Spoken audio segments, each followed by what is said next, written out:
Okay, we have a Huskie Tools Incorporation model EP-510, which you'll see in the pictures.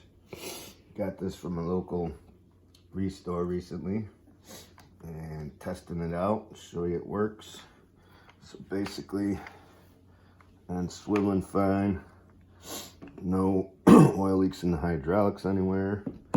Got 3 die sets, which you'll see in the pictures, just to show you the die set holders work good. Okay, stick a die in here. Snaps into place just fine. Look at this one. Oh, there's your die holder going in and out. Put your die in there. Make sure she snaps in place. She snapped in. Okay, then for a test, I got a piece of conduit here.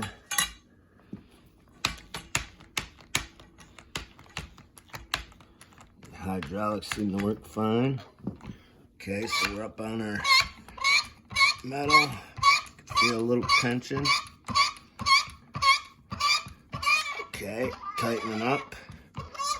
I'm not gonna go super tight. And then turn the handle for the release. Release it. You can see, got a nice crimp. There you go.